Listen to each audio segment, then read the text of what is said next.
Colleagues, can you hear me?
Dear colleagues, good afternoon.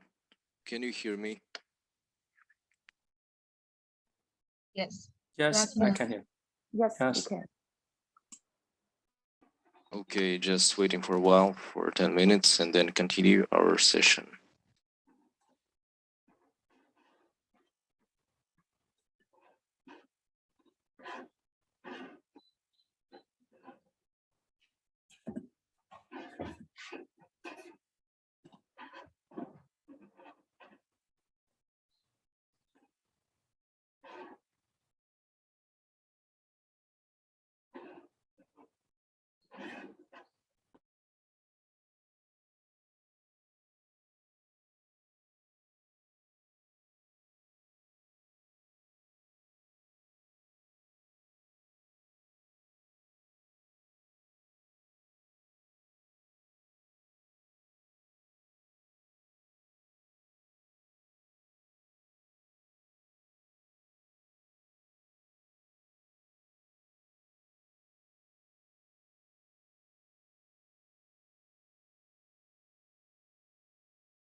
Чего ты все спишь сегодня?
Dear colleague, I'm greeting you once more. Can you hear me properly? Yes, we can. Mhm. So let us start our session walk and but I'm afraid just a minute. Ибрагим, сделайте этот локдаун, потому что отсвечивает. Just a minute, we change our location because of 3 sessions. So we have... Не надо свет.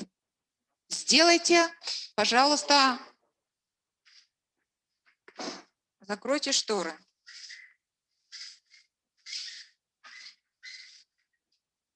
Еще. Thank you.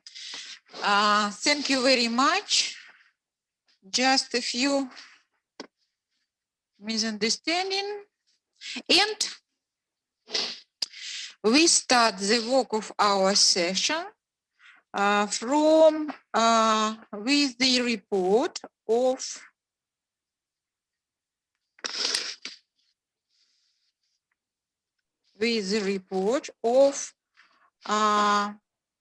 Oleg Krutikov. Good morning. Good morning. Are you ready for presentation? Yes. Mhm. I will soon demonstrate my. Upload it, please, and demonstrate to us. Take your seats, please, dear colleague. Can you see my presentation now? No, not yet. We are waiting for your presentation.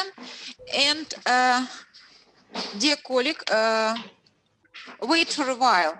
Let me introduce the expert of our session,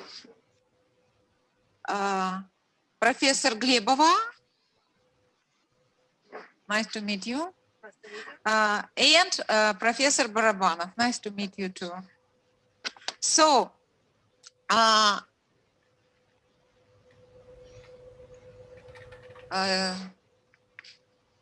we ready to show the presentation? Dear presenter, Vladimir. So now can you see the presentation? Clearly, but very explicitly.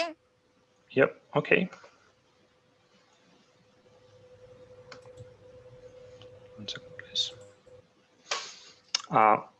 Okay. Good morning, dear colleagues. I'm going to tell you about my graduation work. I'll say that it's a part of my graduation work, and that's about the Google Trends, how they can help us to predict Bitcoin trends. So you know that blockchain, Bitcoin, and Dogecoin is a really hot topic now. Practically everyone talks about it. Elon Musk burns the market, as you will see. And in my job, in my work, I decided to consider how trends, how this information environment influence on Bitcoin. So I decided to consider how it influence on trend. What does it mean, trend? Trend in my work is, I will describe it a bit later. That means that Bitcoin price acts quite similarly during the certain period of time. And in this work, I'll try to show you the results of my research. So let's start from the Google Trends. So you may know that Google Trends have the Google Popularity Index. It is defined as the minimum number of characters required you to type in the Google box before the name of the search you need appears. I learned and read a lot of literature of it and find out interesting features that you can see here on my slide. So researchers write that the returns of the Bitcoin is not normal. We know that it's really fluctuative, and it's really hard to somehow lead it to the time, how to say it.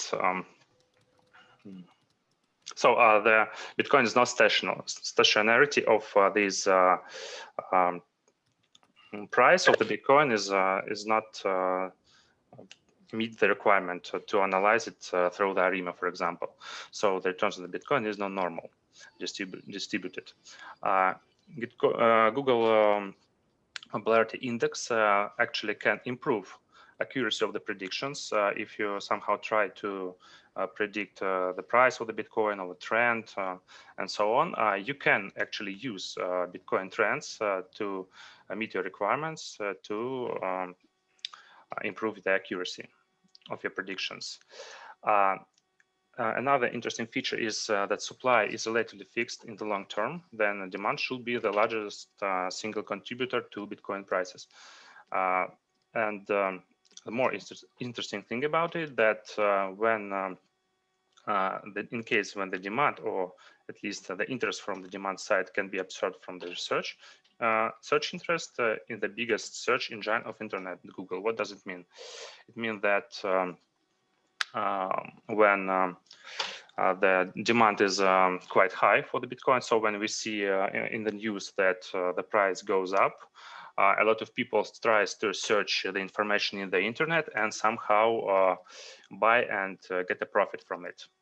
So a lot of researchers also tried to discover how we can predict Bitcoin prices through the Google Trends, and one of them achieved the accuracy of 62% of it. So my hypothesis, you can see it on this slide.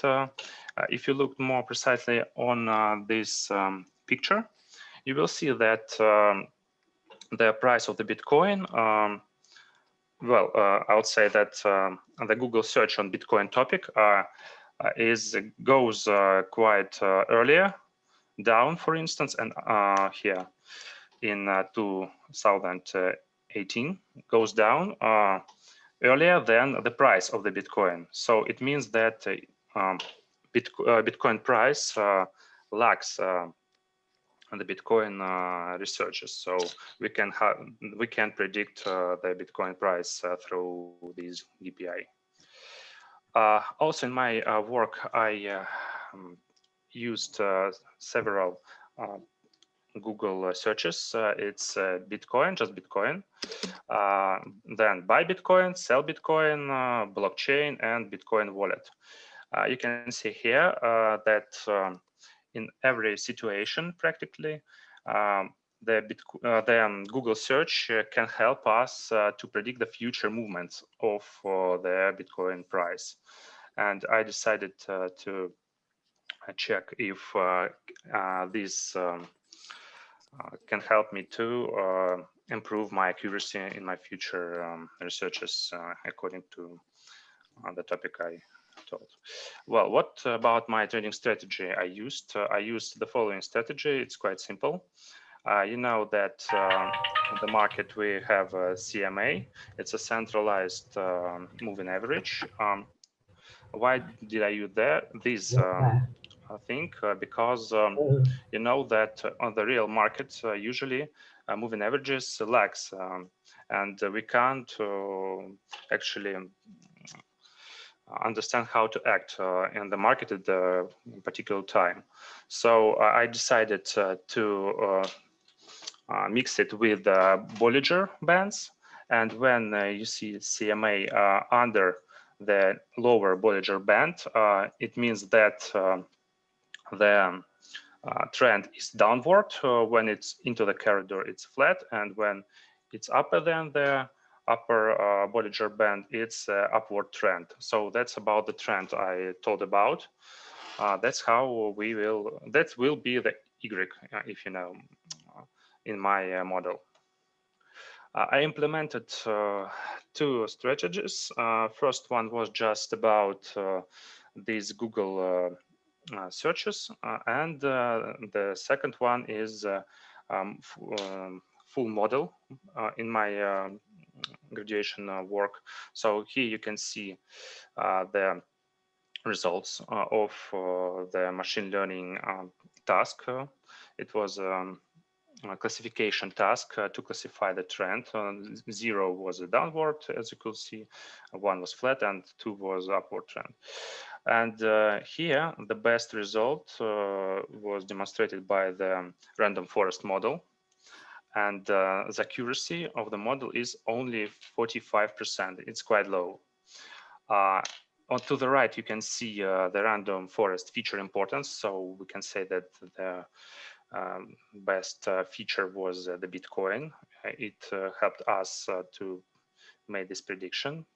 And it's top 5 of the feature importances.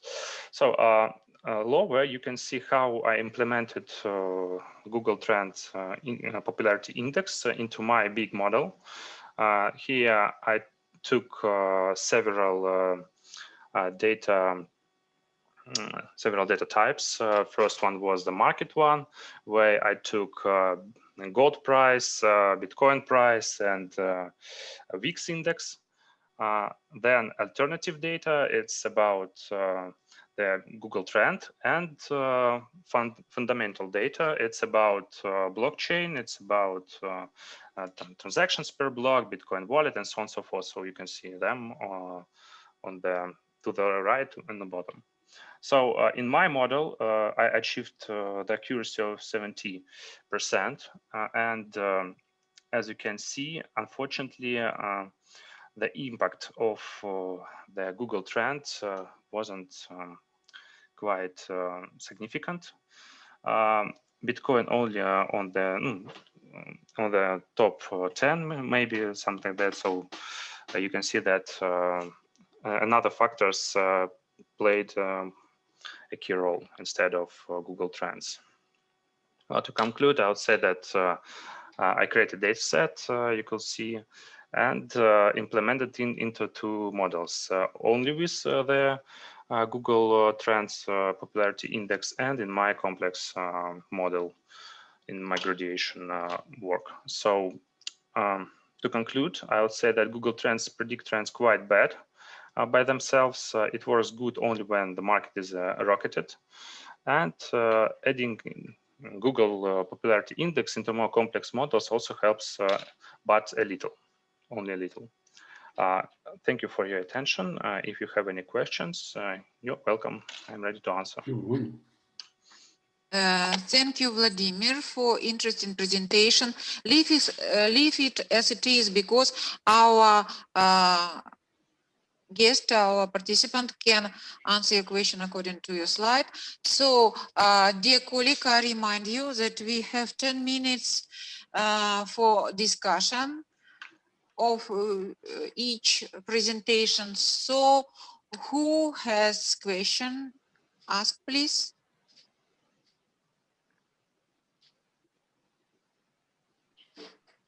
Do you have any question to our presenter? Our colleague from Vietnam, yeah? Excuse me, may I have questions for? For sure. Good. Yeah, the Bitcoin's value is unstable. Okay, could you tell us that the main reason why the Bitcoin value is unstable during that time?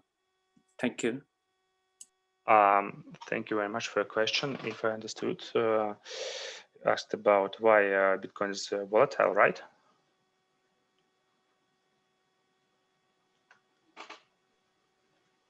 Excuse me, could you repeat your question, please, because my connection is quite bad. I think, Vladimir, I think that it is already repeated in our chat, and okay. you can read it. Oh, well, yes. Dr. Han Pham, am I right? No, my question is that it's a different question. Different. Oh, I apologize. Okay, I apologize. related to, okay, I'm sorry. Related to the Bitcoin, could you explain the reason why the Bitcoin price or the value is unstable during last time? Because my question is related to Bitcoin is a kind of digital assets in order to be used as a form of payment or something, that the value or price should be stable. However, with my information, Bitcoin price or value is usually is unstable. So my question, why? Or Sorry what are the reason? Okay. What are the reason for the Bitcoin price is unstable during last time? Sorry for interrupting you, but clarify, please, what period of time for Bitcoin volatility you consider? Do you consider? Okay, so last 3 years, from 2018 and now, yeah, up to now. Thank okay, you. I've got the question. Thank you very much for it. Frankly speaking, Bitcoin was, you may know that in 2018, 2019, it was at the point of 8,000, 9,000, and so on and so forth. So it was quite on a flat situation on the market. But only recently, at the beginning of the 2021, it started to grow rapidly. And I suppose that was the case of different corporates starts to invest into the Bitcoin. We know that Tesla bought a lot of Bitcoins and other companies started to do so. And actually, I would say that maybe cryptocurrency regulations also took place, because you know that in many countries they were quite frustrated what to do with it, and maybe close to the 2021, they decided what to do with the cryptocurrency. So my answer will be that first, it's a regulation question. So most of countries understands how they will regulate it. Second one, it's corporate buys, I would say that. Yeah.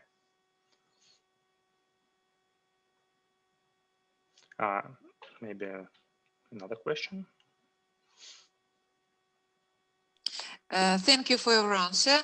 Dear colleague, do you have any other question to our presenter? No one. Yes. So May I actually add one thing about the previous question? And the third one, I suppose that's about the Bitcoin players also. You know that on the market, there are a lot of agents who had a lot of Bitcoins on their wallets. And the situation with it was quite, I would say, bad, because no growth. It was no growth, actually. It stuck at 8,000, if I remember rightly, dollars. And I suppose they also decided to somehow burn the market and starts to buy more Bitcoins to attract more agents on this market. That's the third position of my opinion. But it should be checked, actually. It will be, I would say, the way of improving my job and other jobs related to the Bitcoin price prediction and so on and so forth. thank you, Vladimir, for your answer. Dr. Han Pham, are you satisfied with the answer of our reporter? Yeah, thank you. Thank you. Dear colleagues, how absent-minded am I today? But I forgot to kindly ask you to have the common photo of our session. So again, Vladimir, be so kind to quit your presentation for. So let us make the photo of all of us during our mutual and I hope fruitful work, so that I take the photo of all of us.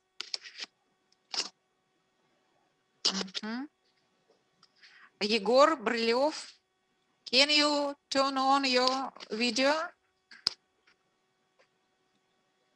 And any other colleagues? Okay, so I tried to make photo of our webinar room. Just a minute.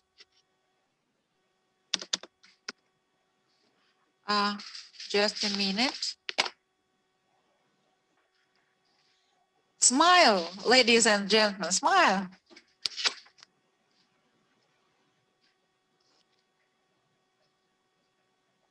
Thank you very much. Thank you very much.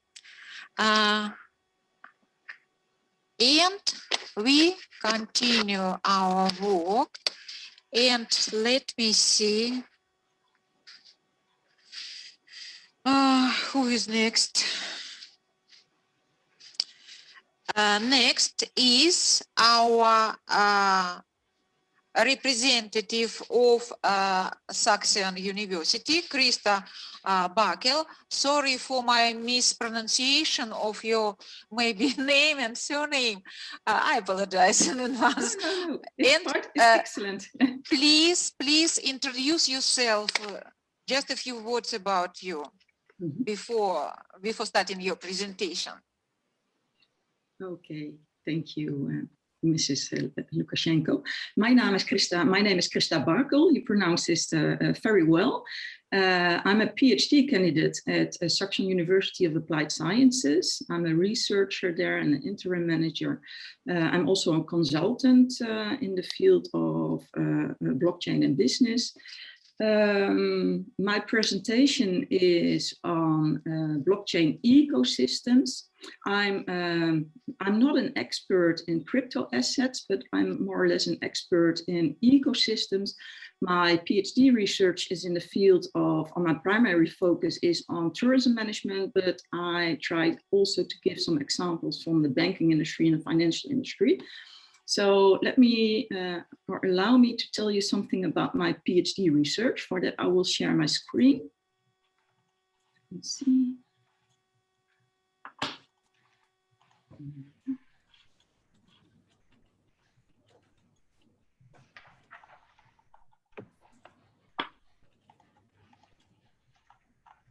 If I'm correct, you can see my screen now. Is it correct? I think it is very well observed. Okay, so I will tell you something about blockchain innovation, the innovation process. And for that, I use an ecosystem approach. As said, I'm a PhD researcher, and I am in my second year of my PhD research. First, I would like to tell you something about business ecosystems, as I use an ecosystem approach. No organization nowadays is operating on its own. All companies inhabit ecosystems in this interconnected world, and those ecosystems go beyond their own boundaries of their own industries. What is very important in an ecosystem approach is that we know that these actors in an ecosystem, they have their own autonomy. But what is very interesting, and what is the perspective of my research, is that they are cooperating and competing simultaneously. And that makes, or that can bring some tension to the cooperation and to the ecosystem. And within blockchain, that is mostly interesting, and I will explain later on why it is. Ecosystem design requires a systems perspective. Normally, you take value creation and delivery as a model, or you take it into a model, but ecosystem design must take into account the distribution of value in an ecosystem. The opportunity of blockchain is to eliminate intermediaries, and that could be very interesting. So an ecosystem perspective requires an ecosystem alignment and good governance. See? Yeah. One of the founders of the concept of business ecosystems are Moore, and Moore has a definition of business ecosystem, which is a collection of suppliers, customers, competitors, and other stakeholders that coordinate their activity to produce goods and services for customers. And in here, you see a kind of an onion. It's Moore's onion. And in the core, you see the core business, the core contributors, distribution channels, direct suppliers, people that you work with to offer a service or a good to customers. But an ecosystem also have an extended enterprise in it, like suppliers of my suppliers, customers of my customers, but even the last part of the onion, also trade associations, investors, labor unions, other stakeholders. So the ecosystem is quite complex to take into account. What is especially interesting is the competition game. As stated before, the ecosystem is something there where you cooperate, but you also compete at the same time. And that is something that we call the competition game. Competition from, cooperating, but also being a competitor. The last sentence is interesting. The players in the business ecosystem are organizations that play the competition game within the bounds set by rule makers and who communicate through associations. Well, my focus is on consortium blockchains. Here we have well, a table with 3 kinds of blockchains. We've got all kinds of blockchains, hybrid blockchains, mixed blockchains, etc. But these 3 are the main concepts of blockchains. In a blockchain, in a public blockchain, there you see the consensus process is permissionless, and it is not centralized. So a public blockchain is fully decentralized. On the other hand, a private blockchain is fully centralized, which means that there is only one organization that determines the consensus determination, reading permission, etc. I'm interested in where businesses cooperate in a blockchain, but where there is some sense of decentralization, because decentralization means you need a good governance. Well, I've told you about this, also that I'm interested in partly decentralized blockchains. And we see consortium blockchains, that is often referred to federated blockchains or business blockchains. They can be applied into many business applications. And one of the business applications that I'm researching is the tourism industry. Here a picture of who is allowed to participate in the network. Here you see in light blue, when it's a public blockchain. The dark blue or the mid dark blue, the consortium blockchain, it's more than one, but smaller than all. And a private blockchain, it's only one. And that's why it's not interesting for me, because it's not decentralized or partly decentralized. Blockchain consortia have different sizes. They vary from very small with only 2 or 3 members to large with hundreds of members. Blockchain consortia may differ in the governance models and strategic goals. There's not one governance model or one strategic goal, they all differ. And what is important is that in all blockchains you have on-chain and off-chain governance, and off-chain governance in consortium blockchain is most interesting. Well, on-chain governance means there's a number of agreements that are defined that deal with the operational part of the technology, such as node hosting, consensus mechanism, access and permission, and tokenization if applicable.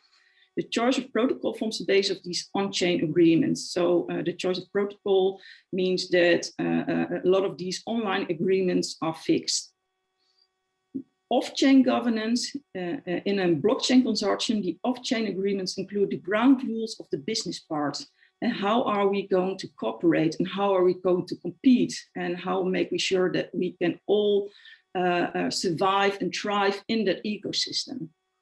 That means that a governance structure acceptable to all participants must be designed. There must also be agreement on how data will be shared, how much input and control each participant will have, and how issues related to the overall performance of the consortium and its participants will be handled. So you need a good set of agreements between all participants. You can say that blockchains can contribute to better cooperation by discouraging or making impossible opportunistic behavior. What is happening, for example, in the tourism industry is that there are some parties like Booking.com, etc. They are very important for the booking process. They are very big, too big to fill almost, but they also take a big part of the fee of hotels from or touristic organizations. So they're very powerful, and a blockchain could diminish that power, and making opportunistic behavior almost impossible.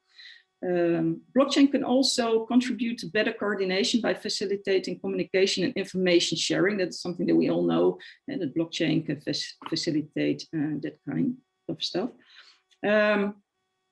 Blockchain do not rely directly on the legal system to enforce agreements as contracts normally do.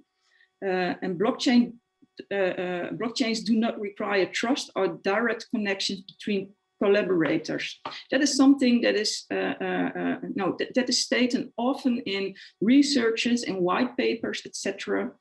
But I asked myself the question, well, is blockchain really a trust machine?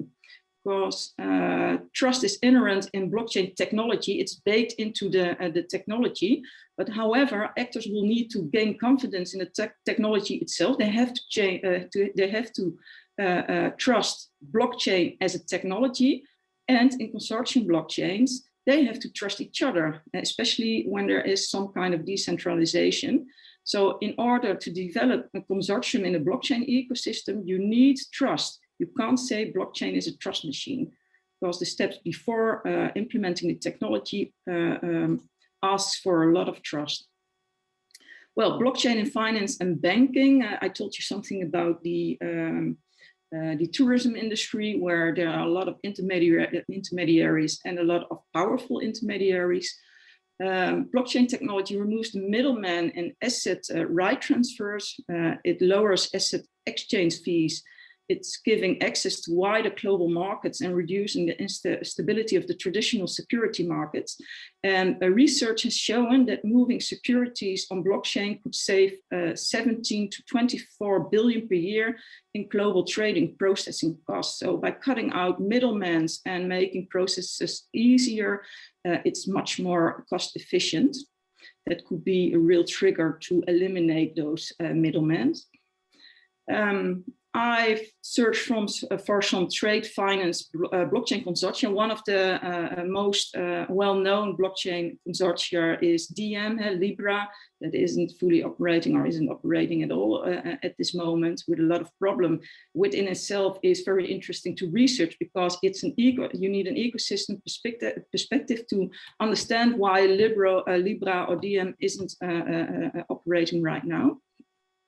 And what is very interesting, I told you that in an ecosystem, you work together towards a goal, towards a strategic goal, but you could also be in itself competitors, or you could be obsolete as one of the participants, because blockchain could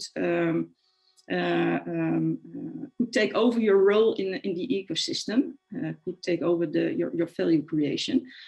Here we see 5 kinds of trade finance blockchain consortia, and what we see is that that there are parties that there are in many or in multiple consortia. For example, ING, that is in Voltron and in Marco Polo. That means that they cooperate within a blockchain consortium, but they also competing with other blockchain consortia where they are part of. So they are directly competing between the different consortia, and they cooperate, or there's competition between the parties within a consortium. Oh, I'm sorry. There has been a very interesting research done by Zavolokina and others. They researched the role of competition within consortium blockchain and the kind of tensions that arise. I will name a few of them. For example, the one on top, creation of a system to enable trustless collaboration versus need for interorganizational trust. That is what I explained, that you can use blockchain, but you will first need to trust each other. There needs to be an interorganizational trust. And also important tension is cooperation and collaboration, the competition game versus disintermediation. If you participate in creating an ecosystem or a blockchain consortium, or participate in a blockchain consortium, that could mean that you, when you are an intermediary, that could mean that you could become obsolete. That makes it all kind of fragile for yourself. So that's quite a tension. Yeah, and for example, the last one, governance. hierarchy and effectiveness of hierarchy versus democratic efficiency. We are all used to hierarchy, to one party that leads a whole consortium or leads an ecosystem, while blockchain, when we talk about decentralization, means that there must be democratic efficiency. It's a more democratic process because of the decentralization part of the blockchain. So what I am doing is researching these tensions with a primary focus on the tourism industry to see how blockchain consortia are created and how they evolve into business ecosystems. Well, if you have any comments, questions, please ask them. If you're interested in cooperation or adding future contribution to my PhD study, you're more than welcome. Thank you for your attention. Thank you, Krista, very much for your very interesting presentation.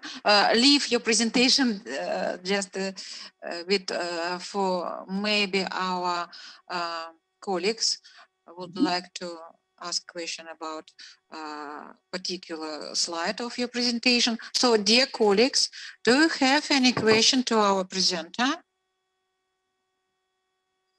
Colleagues?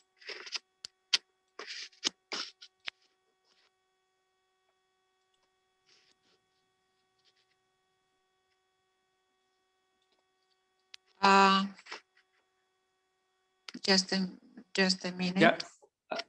Okay, I have the question and I send to the chat window for Krista Patten. Can you check with the chat? But unfortunately, I can't see your question, dear Dr. Han Pham. No. You Okay. have you sent a private question to our presenter, or you sent it in our comment chat? Yeah, I sent to presenter. Yeah, okay. To presenter, but I sent to everyone. Yeah, Okay, I can. Let me see. Yes, it's the question, blockchain is decentralized, so how will the government manage or intervene in a blockchain network? Well, not every blockchain is fully decentralized. When it is a public blockchain, it is. When it's a consortium blockchain, it's partly decentralized, and a private blockchain is fully centralized. What you see, for example, the role of the government in, for example, the Libra consortium is that via regulations, they can intervene in a blockchain ecosystem by via regulations. But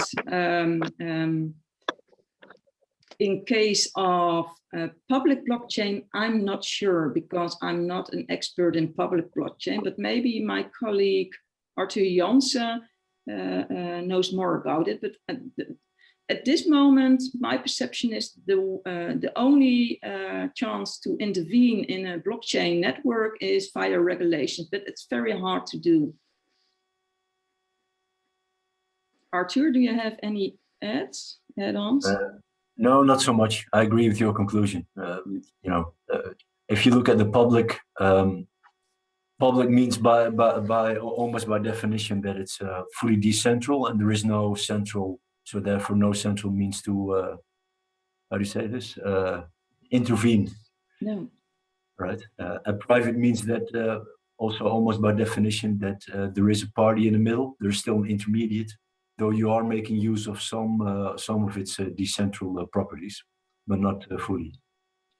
No, unless the government creates a blockchain application in a consortium or a private, then they can intervene because they are one of the participants.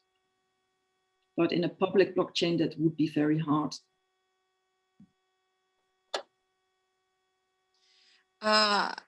Dear colleagues, any other question to our presenter?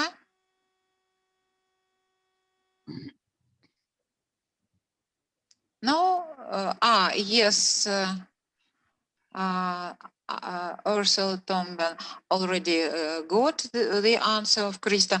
And Krista, as far as I understood, the online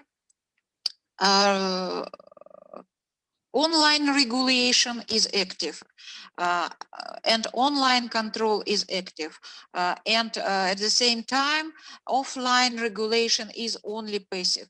Can you consider such possibility that offline regulation may be active too for consortium blockchain? Off-chain regulations. you mean? Off-chain Yeah, okay, no problem. regulation may Yeah. be active too, not only passive in a restriction of any rules, but somehow actively influence on the work of blockchain or something like that, such stuff. Can you consider such events or possibility? Yes, but I think also in regulations, because GDPR questions, etc., and how, for example, data will be shared off-chain, that could be part of regulations. Mm-hmm. And have you considered the interaction between consortium blockchains? I think within one country or maybe within certain society or something like that. No, I haven't yet, but that could be a very interesting perspective. So thank you for that. It might be. It's my tip to you for future research. Yes, thank you. Okay, thank you very much. Dear colleagues, do you have any question to our presenter? So I thank you once more, Krista. Quit your presentation, please. And let us go on. Our next presenter is the team of two, Brylyov Yegor and Klimenko Alexander, if I am not mistaken. Yes, right. Mm-hmm. Yes, right, we're here. It's your floor, guys. Yeah. Yes, Igor, please enter the demonstration. Is it okay? Can you see our presentation? For sure. Okay, let's start. Wait. Dear colleagues, just a minute. Dear colleagues, is it clear for you?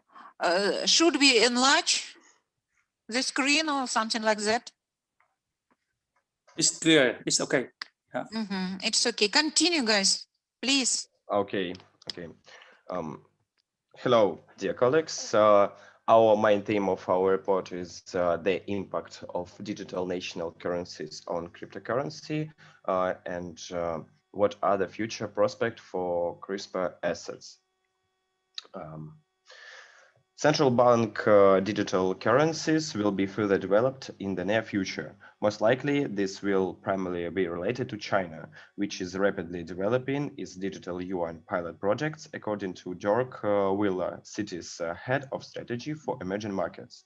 For China, better economic governance, more control, and a more effective competitor to the US dollar is a very attractive prospect. The US is likely to be very cautious about entering the new digital world. However, the digital yuan can only prove to be a competitive tool for China if the authorities are willing to provide more anonymity than they currently intend to offer. In addition, the rise of the digital yuan is likely to increase regulatory risk for all cryptocurrencies. Cryptocurrencies dominated the headlines in financial markets in early 2021, especially with Bitcoin's relentless rise. However, 2021 will not only be a landmark year for cryptocurrencies, but also a breakthrough year for central bank digital currencies. Such currencies are likely to be as important to our economic future as independent cryptocurrencies. In addition, the rise in the number of CBDCs could increase the likelihood of tightening government restriction on other cryptocurrencies. CBDCs have been discussed for several years in many countries and with varying intensity. Against the backdrop of the growing influence of cryptocurrencies, CBDCs differ in that they are legal tender gardens by their respective governments. They also don't necessarily use blockchain technology. The rapid development of cryptocurrencies and blockchain technology has caused massive hype around the world. But while ordinary people are trying to catch the departing train and make money on virtual money, states are trying to adapt to this challenge and take advantage of new technologies. With the digital yuan, fiscal policy can be targeted directly and those groups and projects that the government deems worthy and attention. Appropriate restrictions may also be imposed on the use of the support received. Indeed, we are talking about laser precision in facial policy. Striving for control and can be as important and motivation as improved to process this control. For example, tightening control, all of the payment system can used by drastically offshore payments. And since the authorization can theoretically see every transaction that used the DCEP capsule flight, which has long been the Achilles heel of the Chinese economy, can be corrupted equally easy. For example, after the depression for the Chinese yuan in 2015, China lost about $1 trillion in reserves because all the old capital controls were not tight enough. The digital yuan will almost certainly avoid repeating the 2015 experience in the event of the similar crisis.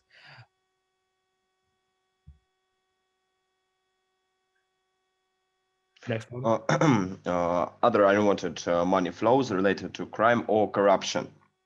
The fight against which has come another goal of the Chinese government in recent years can also be blocked. Finally, the digital renminbi can also help the ambitions of the Chinese government, which wants the renminbi to reclaim market share at the expense of the US dollar. It is clear that the Trump administration's use of the US dollar as a foreign policy weapon has caused alarm around the world, including China. The current move towards internalization of the yuan is already making it more competitive, but the bulk of international payments are still carried out through CHIPS or SWIFT. The first is an American company, and the second has a majority of the board of directors from the United States or their allies. Digital currencies infrastructure will help China avoid dependence on the United States. In addition, early transition to digital currency can be beneficial in efforts to increase market share at the expense of the US dollar. To the extent that it makes payments more efficient and cheaper. To offer a competitor to the US dollar and international infrastructure for the digital renminbi must be created. It is therefore no coincidence that Beijing recently joined the Multiply Central Bank Digital Currency Bridge, a cross-border payments project initiated by HKMA and the Bank of Thailand in 2019. Of course, how how successful this campaign will be depends to some extent or on how much anonymity China is willing to provide in the calculations. Alexander? Perhaps there is a trade-off between the desire of control and the desire to internalize the digital yuan.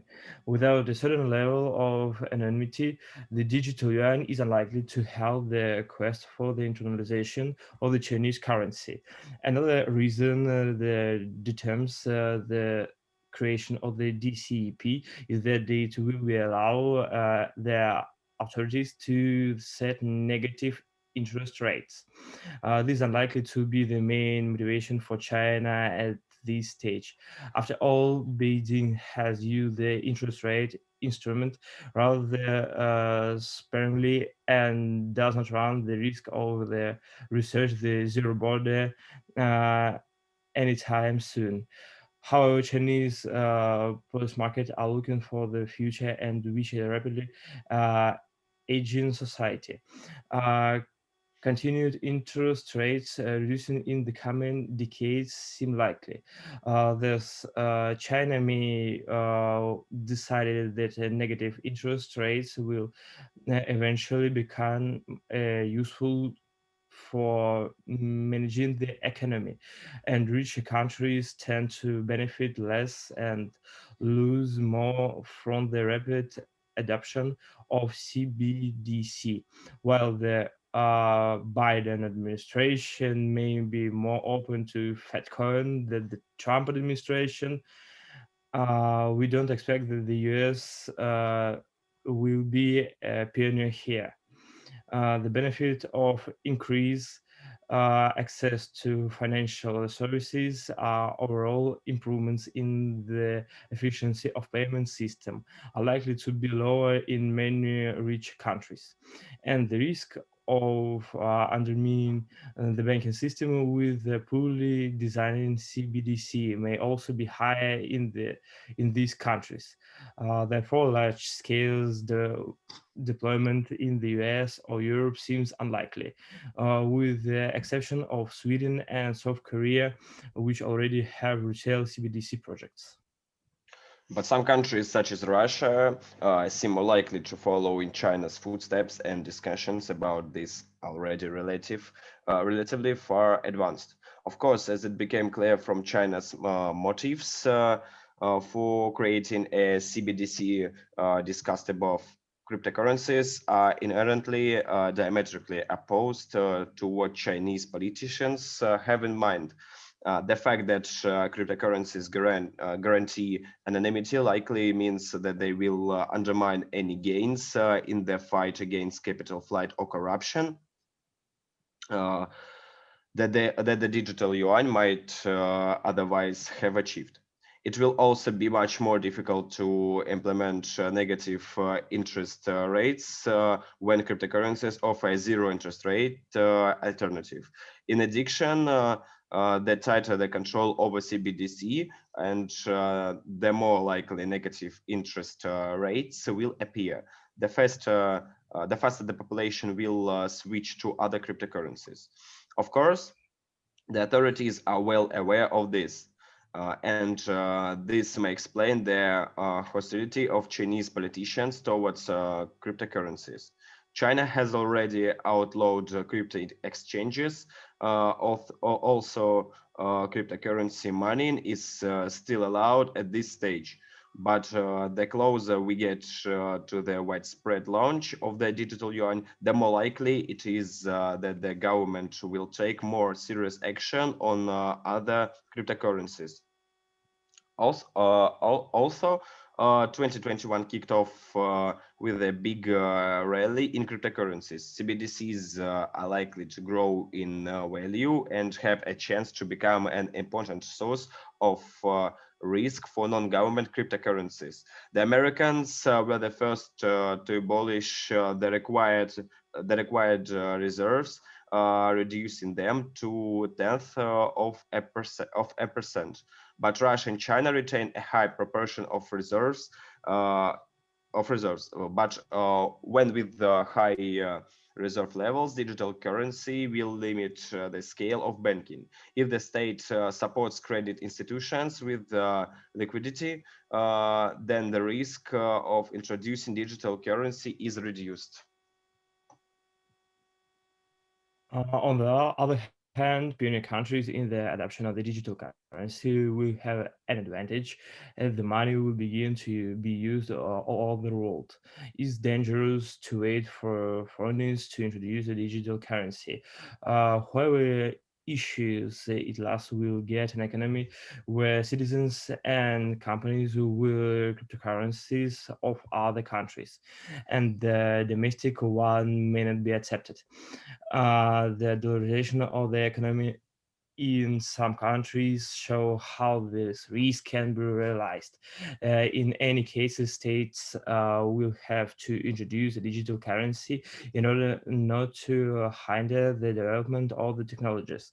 The Daimler concern 5 years ago began to prepare for the introduction of the digital euro by creating a digital wallet for its cards and equipping them with special devices for making payments. Now, the system is not in use yet, but is ready for the release of the digital euro. With the help of the digital currency, the European Central Bank is going to develop domestic and international electronic payments, create an alternative to cash, and also fight stable coins. It's cryptocurrencies tied to stocks of money or goods with the stable rates. The stable coins don't require registration under US regulation. They are not considered investment contracts. They are fair financial instruments that ordinary securities or other tokens, and therefore it's popular. And the digital rubles is a logical development of the fast payment system, and the presence of the bank in this system is the main problem. It will be more convinced in the system use had only one account for any calculations.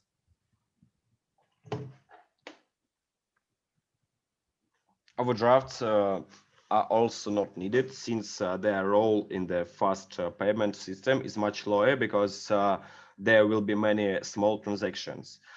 It makes no sense to issue a digital ruble through credit institutions since this will be electronic money of banks. However, the blockchain is difficult to control for one organization. So a centralized distributed system with licensed nodes in the form of banks can be created. Learn more about how the system for issuing and applying digital currencies of central banks will look like. Emphasis is placed on dividing the digital currency service by functionality. Central bank digital currency can be used for both wholesale and retail payments. The functionality of such a cryptocurrency will change. In the first case, it will be a store of value and a measure of value. In the second variant, it will be an instrument of payment without acquiring interest, and therefore will not replace deposits and cash. For use in retail payments, the best way to issue digital currency is now considered to be a two-tier system based on a closed blockchain. Then direct access to data and sending transactions is limited to one or several organizations, for example, the central bank or several issuing banks. To find consensus, a computer-based authorization algorithm is used in which authorized agent banks participate. For retail payments, users' funds are stored in electronic wallets and linked to commercial bank account. This eliminates the problem of converting funds from cash to non-cash and digital form. Funds for wholesale payments are kept in the form of an account on accounts of commercial banks with the central bank. Disputes have flared up around privacy, which can be hid by total state control and transparency of settlements in the digital ruble. It is worth noting that cash is controlled by the central bank. The same will happen with the digital currency. Now the electronic payment system works well for the population, and so therefore the digital ruble is not particularly needed by citizens. However, there are many goals for the state, for example, absolute control, including coloring, restrictions on spending social benefits, or funds are allocated to pay for government orders. The introduction of the digital ruble will directly take away some of the revenue and liquidity. As experts note, the society is tightening the screws more and more, and privacy has lost its value, says Viktor Dostov. He assumes that when the digital ruble is introduced, the opinions of officials will not be asked, and all transactions will be visible, and only the most important operation will be hidden. RIB president, academician of the Russian Academy of Science, Garegin Tasunyan, did not agree with these predictions. Registration and creation of registers were also supposed to make public the property of officials, but they often indicate property of the Russian Federation without further decoding. Viktor Dotsov replied that technical methods cannot solve the problems of society. The main value of cryptocurrency is in their cross-border nature and anonymity, says Vasily Solotkov, the director of the Banking Institute of the High School of Economics. How the digital ruble, even without these advantages, can be withstand the competition. After all, the central bank wants to become an issuer, calling the digital ruble a new type of money and exchange it for the cash 1-to-1, explained Vasily Solotkov. In his opinion, serious problem can arise with the leakage of information about the settlements in the digital ruble, as well as with the disappearance of competition in the financial sector. If after the introduction of the digital ruble banks are no longer needed, then risks of the planet economy appear. Solotkov recalled the three significant shortcomings of the state plan and Goznak monopoly, lack of motivation, competition, and the disappearance of the goods from the shelves. In his opinion, current digital money, which is limited in terms and purposes of purchase, is an enlarge of Soviet food ration cards. If the introduction of the digital rubles is total and compulsory, then the return of the Soviet deficit is likely. Some participants in the decision fear the more the digital ruble is imposed, the higher the interest in the other cryptocurrencies will become. And the young people have a different attitude towards privacy than older generally. And the young people can completely hide in other cryptocurrencies or conversely open up in the digital ruble, since they still have nothing, and they fear that issuing the maintain the digital ruble will be costly and detrimental to the financial system. And a digital wallet differs from a bank account in that separate address in generated there for each transaction. Next, please. Dear colleagues, sorry yes. for interrupting you, but I remind you about necessity to follow timing. Oh, yes, it's our last slide. Okay.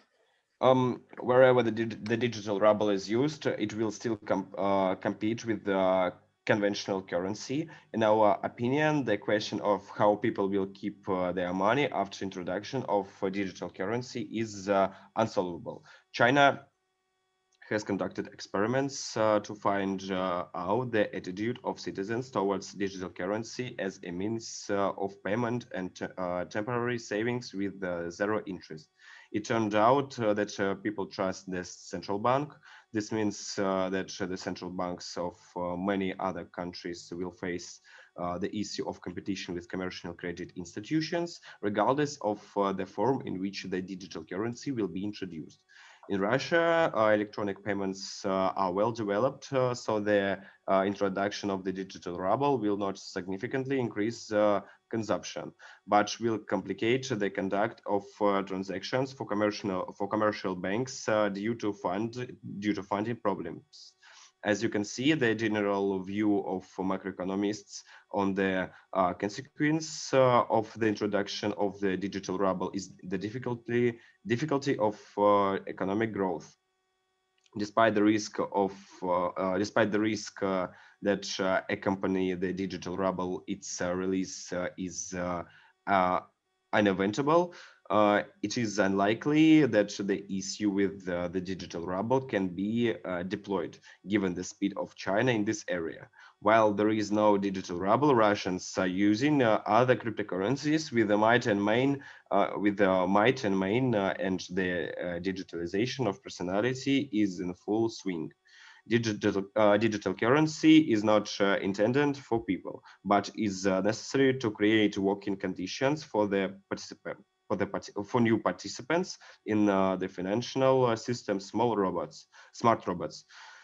Thus, the control of budget funds using the digital ruble will ensure publicity.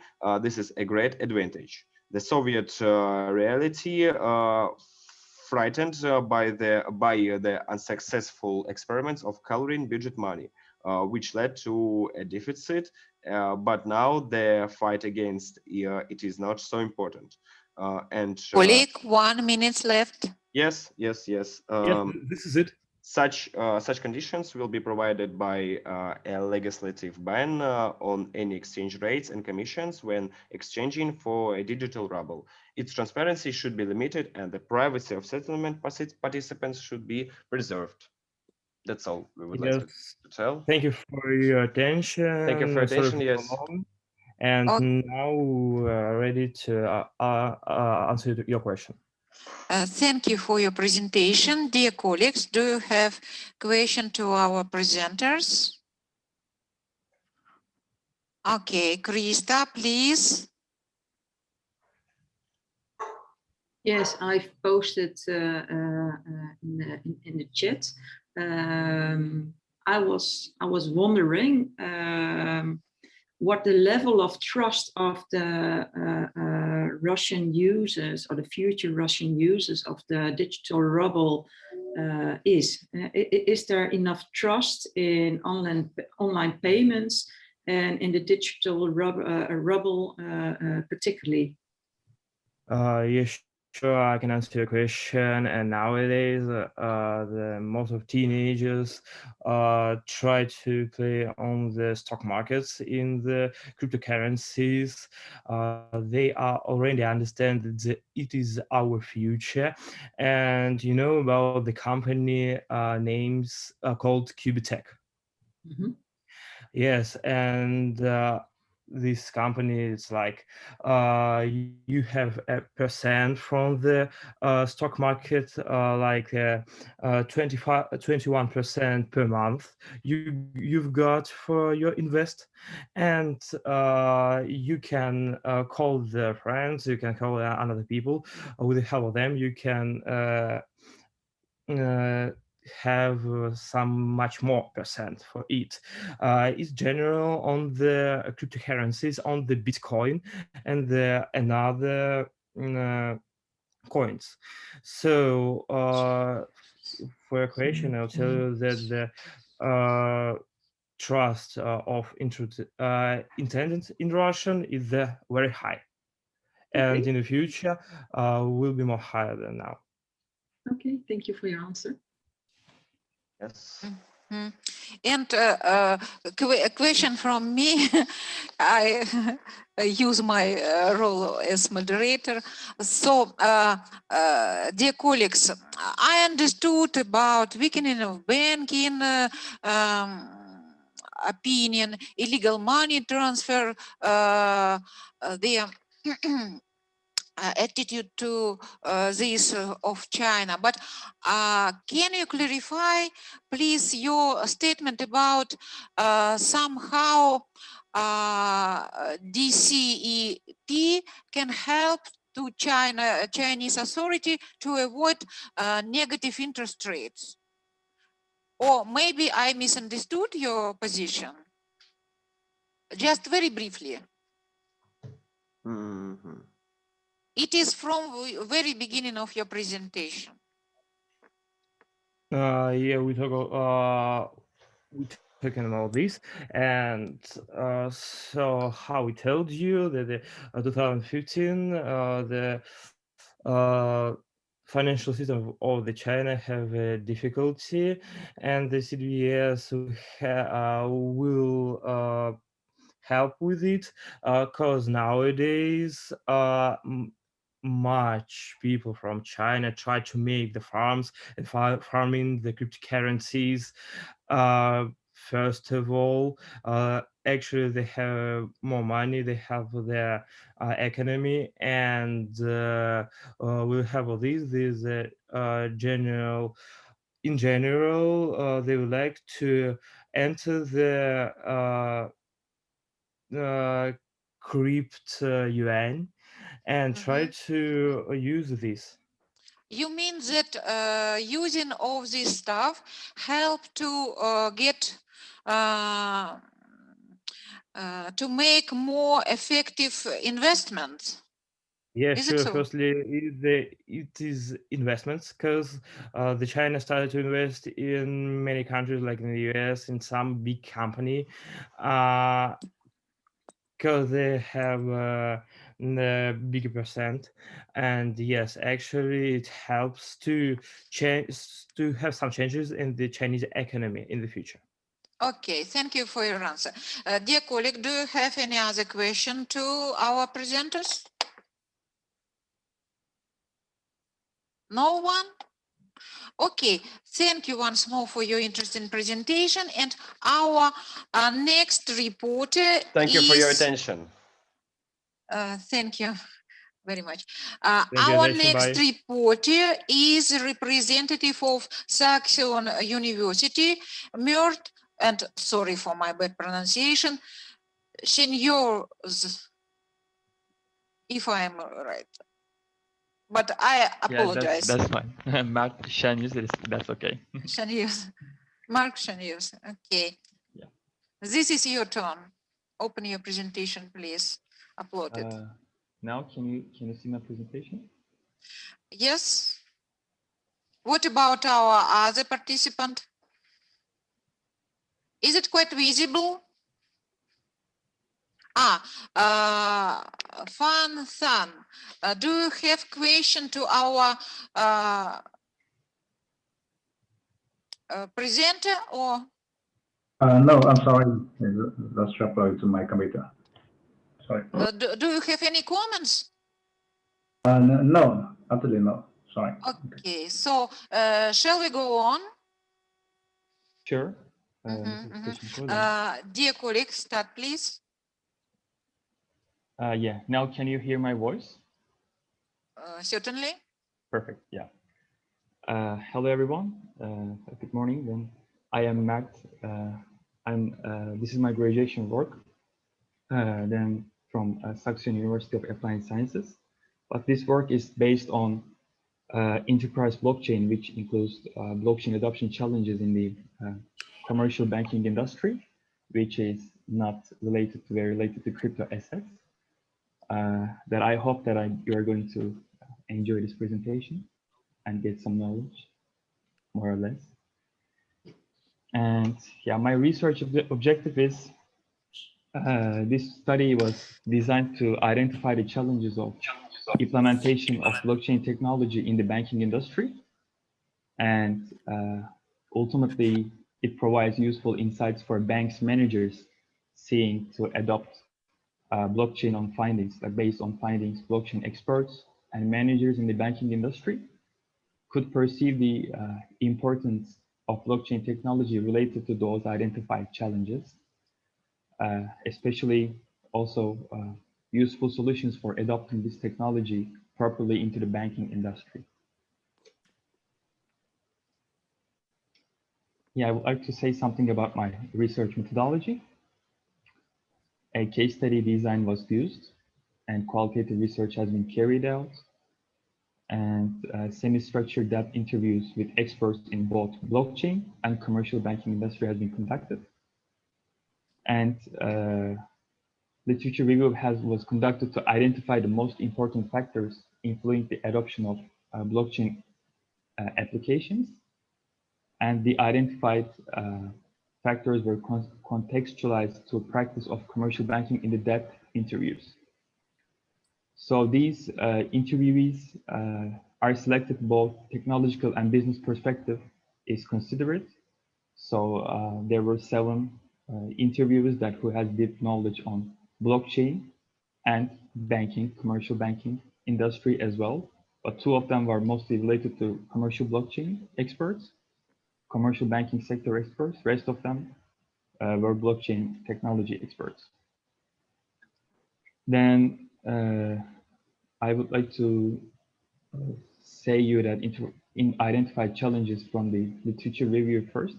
Afterwards, I will go to validated challenges from the practical perspective. Yeah.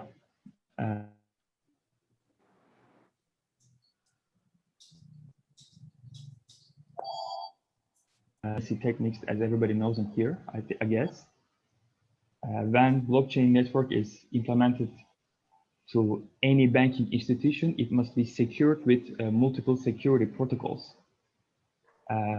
Then network should have enough capability to restrict participating authorized to take control of the network. So regarding determining requirements, the blockchain is built to be both permissioned or permissionless.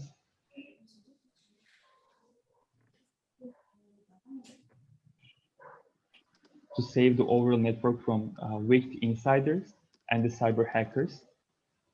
And the second one is scalability challenges for the blockchain adoption in the banking sector. And the growth of existing databases is unpredictable, and the number of records will keep on increasing as the number of people will continue to grow too. This is challenging for applying blockchain technology network. The network created by a blockchain should manage the increasing traffic while sustaining the accessibility speed for the network members. Therefore, the banking operations requires to handle large volume of data. And the other one is regulations. Legal regulations, both international and national, significantly have impact on applying blockchain in the banking industry. And currently, as the previous attendants mentioned, that most popular blockchain applications do not have specific regulations, then cryptocurrencies are very popular among them. However, blockchain finds its place in the banking sector. Regulations needs to be in place to avoid chaos among people in case of any losses or data leaks or the other things. When we come up to interoperability, according to literature review, the banking sector needs interoperability since it holds the potential to get up by masses, high amount of data and so on. The integration of existing systems with the blockchain-based model is a big challenge today, and the current system and processes cannot be eliminated. Furthermore, operational feasibility can be achieved if the actual adoption of blockchain allows multiple systems to work together smoothly as Jan Falk, Mr. Jan mentioned in the earlier plenary session today. And yeah, privacy, for the privacy.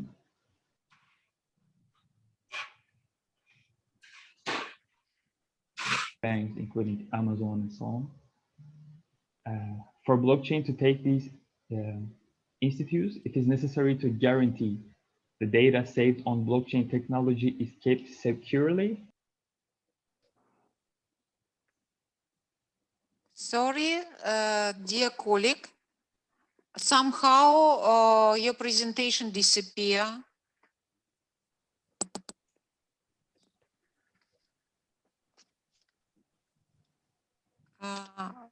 I think What that goes wrong? I think Mert lost his connection. It could be a problem. Disconnection, yeah?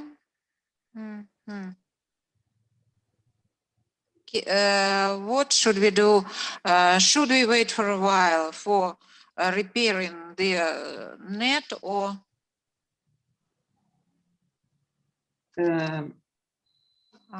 Keeping an eye on the time, I think it might be wise to continue with Arthur Janssen. And when Mert's back, then he continues his presentation at last. I think it's a reasonable decision. Yeah, I agree. Let us continue with our next presenter, and please upload your presentation instead of previous reporter. I've got the contact details of Mert. I will give him a phone to ask whether he has a connection or not. Okay. Okay, so let me start off then. If I'm not mistaken, everybody can see my screen. Is that right, Ina? Can you see my We see very clearly, that's right. Continue, please. Okay, thank you very much. Well, I want to discuss the current and future trends in decentralized finance. I was hoping that everybody knows what decentralized finance is, because this is one step up from the basic of what decentralized finance is. My aim is to take a step back and to realize the larger DeFi picture of decentralized finance, as well as to share the opinion that DeFi is nothing more than just one necessary block for an individual super app on the blockchain. So I made a small index. I will look shortly at the achievements so far. Then I will look at developments of DeFi in different financial areas.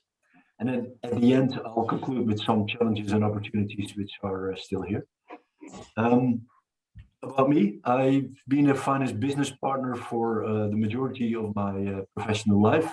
For the last 5 years, I've been a lecturer of digital technology, financial technology at the Finance Economic Academy at Saxion. I'm a member of the Blockchain Research Center together with Krista and Mert, and therefore my interest in DeFi.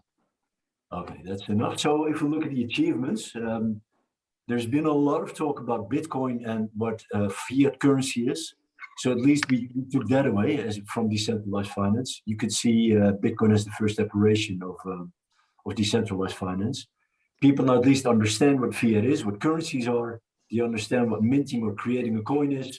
And DeFi gave them even more than that. DeFi now has been able to take a lot of the traditional finance into their realm and even improve it, like crowdfunding has been approved by DeFi. I think organizations, like decentralized organizations, they got a new opportunity to improve and grow. Business models have been growing.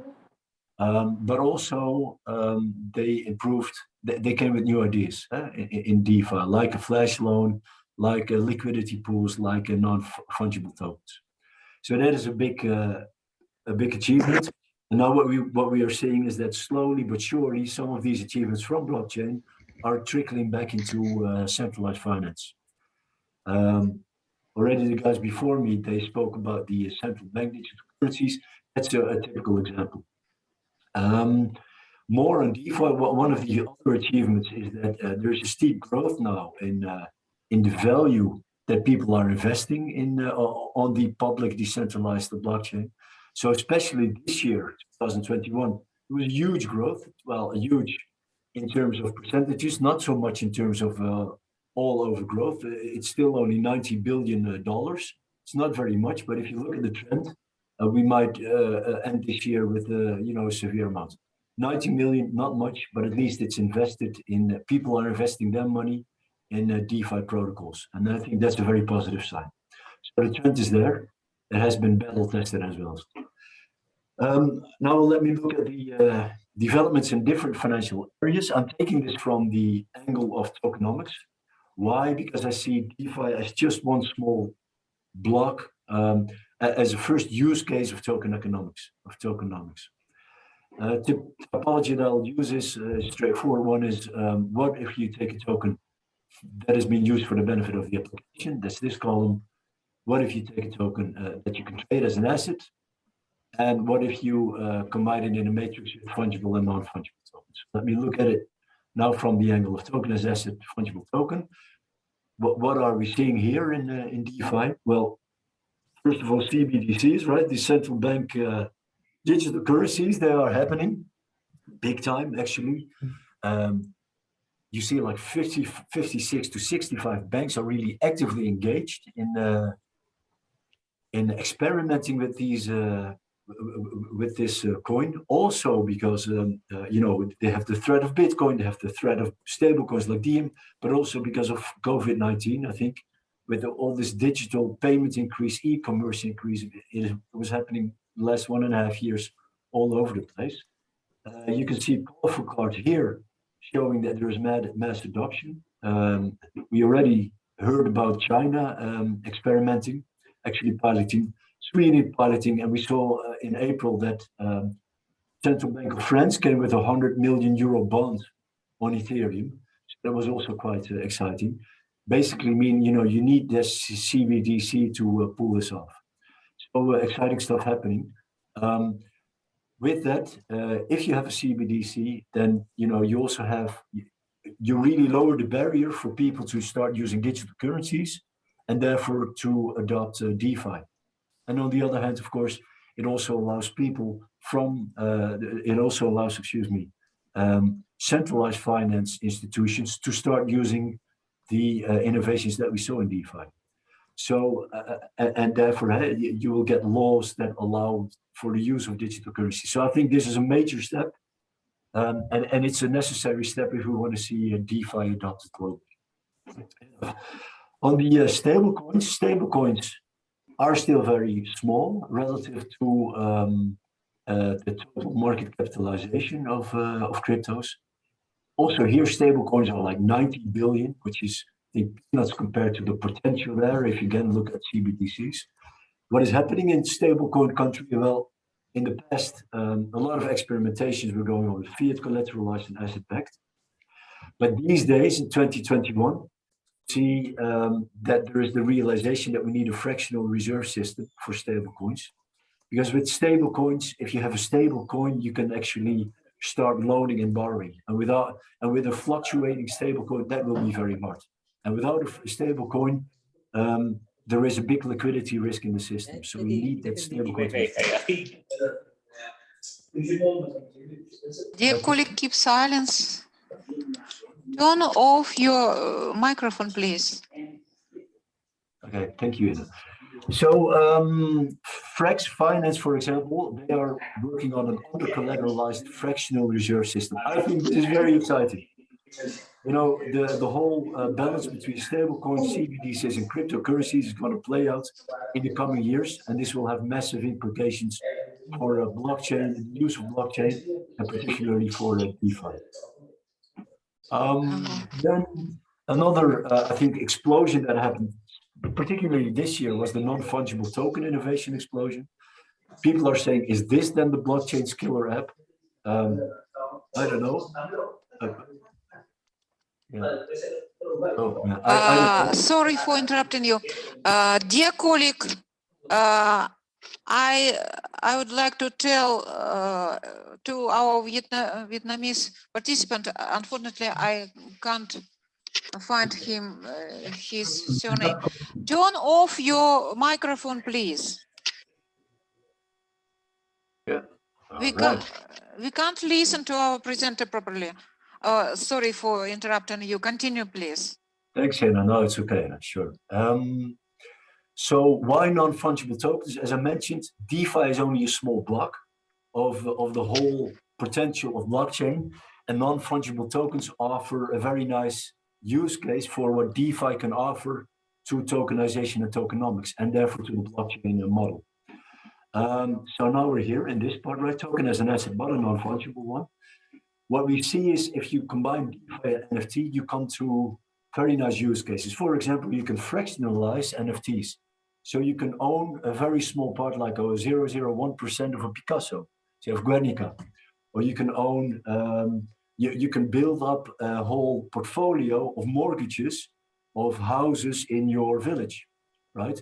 So you can have of your assets, you can, for example, invest 5% into mortgages of houses around you, and 10%, for 10%, you can own a social token of a creator or some social influencer, right? Because they have these social tokens that offer you entrance to their work, their ideas, to their art, to their music, etc. So you can really start to play around with your own personal risk profile. You can really start to monetize assets that you could not monetize before. And once you have these assets monetized, you can use them as a collateral, for example, for a new loan, right? So this is, again, very exciting. This we did not see yet to this extent in the real world, in the traditional finance, but we are seeing it in DeFi. One other thing here just to note is that there are now DAOs being set up just with the sole purpose to invest in these NFTs. So it is really coming our way, this whole asset management. And we saw the first mortgages of homes happening with NFTs. So you can actually now mortgage your own home using an NFT.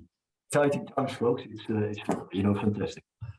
From the token, another example, also Krista mentioned business models. Now you can governance. So tokens, of course, can also be used to support this governance. And that's here in this part. Let me just take a small look at governance tokens. So this is the off-chain governance that Krista was talking about. What you're seeing is that a lot of DAOs, these decentralized autonomous organizations, they are still, they have a lot of holes in their models, but they are continuing. And what you now see is that they're using their governance tokens more and more. For example, use governance tokens to vote by proxy. So you can buy a standard X token or a standard I token.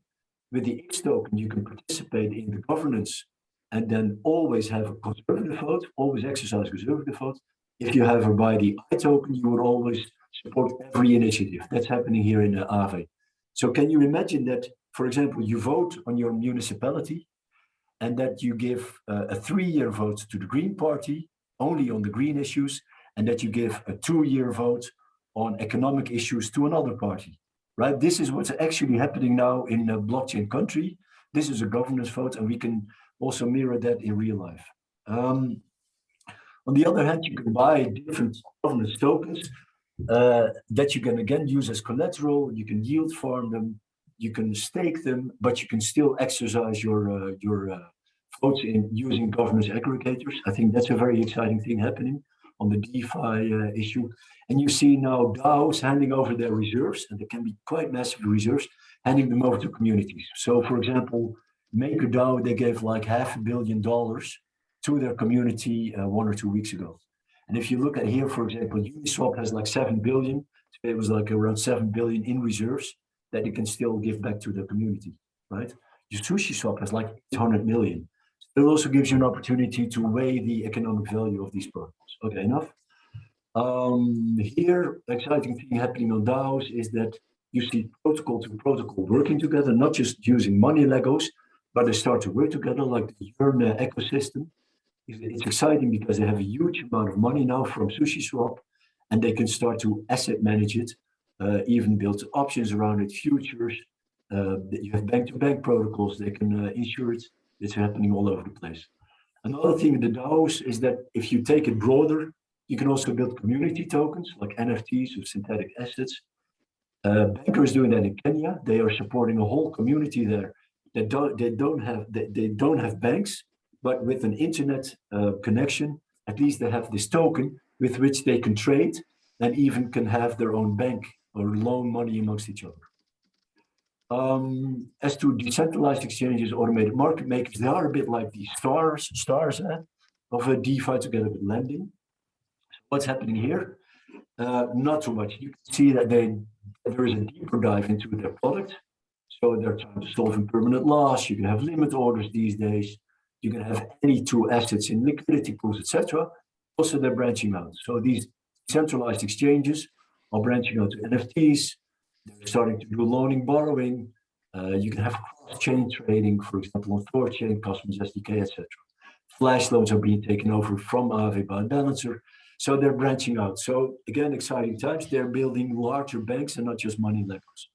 On the lending and borrowing side, you see that they're experimenting more and more and more with zero collateral usage. So zero collateral loans. This is exciting because it's mirroring the real world. It's very hard, but for using zero collateral, they're amongst other experimenting with credit worthiness. So if you have a good reputation on the blockchain, people could consider this is credit worthiness and give you a loan even without giving any collateral. So exciting. Assorted experiments on lending, borrowing, not too much happening. Well, of course, there is enough happening. Barnyard and Alpha Homora are I think interesting here because they are giving very low risk means for you to lend or borrow money, even on a personal risk preference. I think this is needed for mass adoption. So DeFi is gearing up for mass adoption. What else? Where can we find more innovation? Speed. Derivative, of course, that's a large market. In a traditional finance, this is a larger market than equity trading. So here you see indexes being set up of tokens of stocks that we know, like a Tesla, Microsoft, or like a Siemens, or give me any other large company. So you can use ETFs, you can have credit default swaps, hedging going on, you can track volatility. Synthetic versions of Bitcoin are being used, so you don't need cross-chain cooperation anymore. A lot of stuff happening. On insurance, I have a picture of two snails, because here I see innovation very slow. So this is maybe another explosion waiting to happen. But insurance is an interesting field, right? It's an interesting DeFi field. That's the vision, just for you to make sure in a few minutes I'm done. What are the challenges and opportunities? I'm talking about vision, basically because I thought this was a funny meme. So I just use this as a picture. But what are the challenges? The challenges that we have in DeFi are none other than we find all over digital technologies. If there is experimentation in digital technologies, there are technical risks, usability risks, and also on blockchain, you have these generic blockchain issues like lack of a customer service desk, and also you have a trilemma risk, etc. These are all typical, but specific for DeFi, we have liquidity risks and regulatory risks. Liquidity risk meaning we are building a pyramid on which people are using their assets to borrow, then they invest, they borrow more, invest, borrow more. So they're building these pyramids. Once there is a lot of volatility and a few of these cryptos suddenly drop in value, the whole pyramid can fall down. And that actually happened last year in March on the Black Thursday. And it turned out that the DeFi space was just not mature enough. Also, this year we saw some major collapses of coins, but we saw that the system was much more robust because there is more arbitration going on, more liquidity providers, lesser network congestion, etc. But it remains a risk. Regulatory, big risk. Well, not so much a risk, a challenge. If we want to grow DeFi, I think the main street, the majority of people, they want to be sure that once their money is sent to somebody they don't know, or once it has been stolen, that there is enforcement of rules. And for that enforcement, you will need regulations to come up. Now, currently we have border regulation, supervision. That's on the one hand. On the other hand, we know that countries are having very strict financial rules, and that's where it bites. Of course, because DeFi doesn't have these rules and oversight, it can innovate away, but this will one day stop the innovation within DeFi. What I think will happen for one is that DeFi organizations will come together. They're not normless or lawless. They also want to have stability and offer this to the users. I think they will come together and find some regulations that they will adhere to, even if there is no oversight from countries. There is experimenting going on. There is talk, for example, in the European Investment Bank, there is talk on how can we regulate these things, but it's very meager. It's very hard to, for on the one hand, to control a decentralized beast. Should we go for public or decentral? How can we use pseudo anonymity, etc.? It's going to be difficult. And even if they come to an agreement on how to have oversight, it will be very slow because these countries move very slowly. So big issue. Opportunities, everything programmable is imaginable. I think there will be a lot of non-DeFi use cases coming up and up, especially in the NFT area. We're seeing that happening. I think there is like an ecosystem 2.0 going on where you have more composability, DAOs working together, and you will have complex innovation. Also more blockchain agnostic DApps, and of course the match of digital tech. On the financial side of DeFi, I think the crypto wallets are moving into a direction in which there are software bots, in which everybody with an internet connection can build their own financial services around them, and in which they can, monetize unused assets and leverage them and have better pricing and risk. Also mentioned it before, there will be an upgrade of the CeFi existing monetary system, and we need that for DeFi to really come up. So at the end, what is the end game is the last sheet. The end game is not so much that DeFi moves from traditional to fintech, a big super app on within the financial space, but it hopefully is a major blockchain app in which you as an individual can create whatever you want, in which you can go to the hairdresser, pay for the hairdresser, have a social media message about the taxi you're using or what food you're eating in a restaurant with your friends, pay, lend, etc., and that all on the blockchain, and that all within your own space. And DeFi for this is I think a much needed block. Thank you for your attention. Sorry for the confusion. If there are any questions, please let me have them. If you want to reach me, Thank you very much, Arthur, for your very substantial presentation and reports. I dare say that it is very interesting, and we need a time to take into account and to somehow think of it for some time. But nevertheless, dear colleague, it is my opinion. Dear colleague, do you have any question to our presenter? I don't have a question. Sorry, Arthur. Okay, but you were presenting your mailbox, but it's okay now.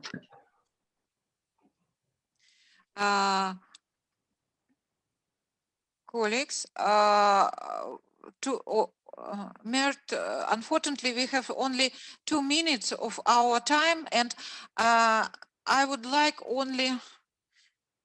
Okay, I think that we can take several minutes from our break, but come back to Arthur performance. I would like to add that tokenization and in common the building of digital economy, the main principle of this digital economy require from all financial system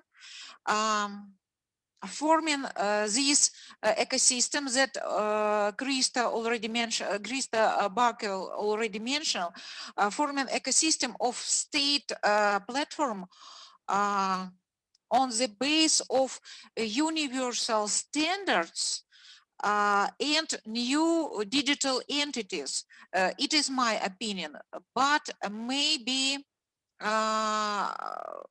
such way we need to overcome. Only this way we need forming this ecosystem of state platform, universal approach to maybe collaboration between different blockchain and working out the not unique protocol, but somehow adopt a channel for between them. We can overcome all the question and reads that our presenter, our Arthur Janse, if I'm not mistaken in pronunciation, mentioned in his report. And I would like to thank you very much once more for your very deep presentation.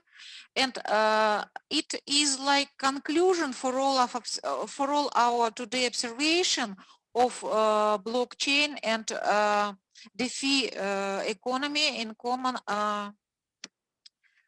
So, do you, dear colleague, do you have any question to our presenter? No. So, Mert, I think we have time to continue your presentation and listen to you ending. Can you upload your presentation from the slide you that had been interrupted? Now, can you see that? Not yet. Okay.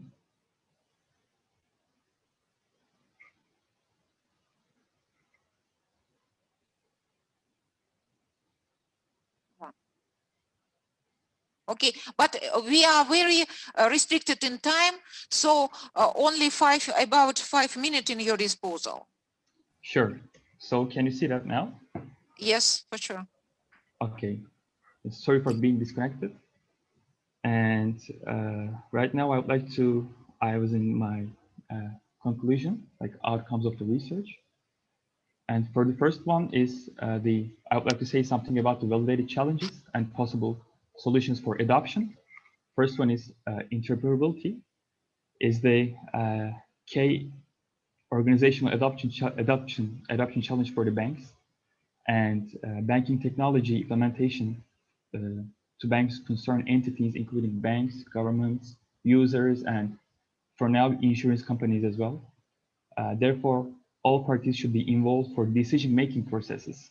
Additionally, determination of standards will increase the adoption both for regulators and both for the blockchain developers. And when we come up to privacy, and this is also validated, and according to privacy matters, the only authorized stakeholders should modify privacy matters, for example, especially for the payment applications. And for the security, and blockchain is more secure and centralized conventional computer systems. Hackers still could breach applications and business adopt to blockchain technology. The well-designed blockchain structures are adequately secure for the banks. And permission networks promising complete data security, which is quite important. And consortia are working in selecting scalability and security to increase the financial service capabilities. And also decentralization could be oversight at this point to implement KYC and AML at this point. And when we come up with the regulations, it is also quite important. And it has to protect both institutes and users. While doing this, problems of obeying the laws of different countries and various issues are encountered, of course. And unfortunately, the current laws do not meet the solutions. For example, AML and GDPR and other legal compliances need to be restructured according to blockchain technology. And also the volatility is also another problem for the regulation. Then, yeah. In my research, not validated challenges are energy consumption and encryption, because encryption is not a kind of challenging issue that banks already solved, that private case can be saved by the banks as well, which can be solved practically. But for the another one is energy consumption, is also tackled with permission blockchains that are more environment friendly, that you can see in there. And new identified challenges, apart from above those 5 identified challenges, and lack of business cases for the commercial banking industry, especially for the enterprise blockchain. The people who know principles of blockchain and has experience in the financial sector should create new cases to develop tested pilot applications. While new business cases for blockchain are still developing, some of the general areas has to be trained into the financial industry, include trained finance procedures, know your customers, and so on. The technology suits several core banking functions and back office outlines, such as payments, for example. However, improving the use cases causes uncertainty in terms of return of investment, which harms blockchain applications. Also for the CEO level, the most of applications of that banks implemented are not adding value to the banking systems. This is unfortunate. They are substituting of another apps which is not necessary to be built on blockchain. Therefore, it is needed for more practical use cases rather than theoretical concepts. However, the skills needed to be built cases are limited, and the return of development of new cases is slow. Yeah, thank you for listening and thank you for your attention. Thank you, Mert, very much. And unfortunately, we don't have time to ask you a question, Sure. but I would like, and especially would like to ask you about an example of collaboration of banks. For example, First Digital Bank in America, in Anchorage, and its collaboration with such a famous payment system like Visa. But unfortunately, okay, so let us make conclusion of our discussion. So I would like to say that blockchain and cryptocurrency are a bright phenomenon in our financial sector, and despite the different approach of any country to its regulation, their regulations, like soft regulation in Great Britain and Switzerland, using already acting legislation as in Canada and United States, new legal status for cryptocurrency, for example, as in Japan and Republic of Belarus, and even partial or full ban as in China, Bolivia or Vietnam. It is, I repeat again, that it is bright phenomena, and it has to be researched, it has to be studied, and thanks to your research, thanks to your bright performance in our conference, it will be clear, it will be more understandable, and I thank you all for your very thorough work and for bright presentation during this session. I hope that it was fruitful and mutually useful. Thank you very much. Do you have any words to add to my conclusion? No, thank you, Ina. Thank you for hosting this session. It was very interesting. It was very interesting to me. I got a lot of new information, and I will repeat this video of our section, not one, maybe twice or even 3 times. Thank you all for your participation. Thank you. And till our next meeting then. Okay. Bye-bye. Bye. Bye. Thank you. Bye. Так. Остановить запись. Так, хотите ли вы остановить запись в облако?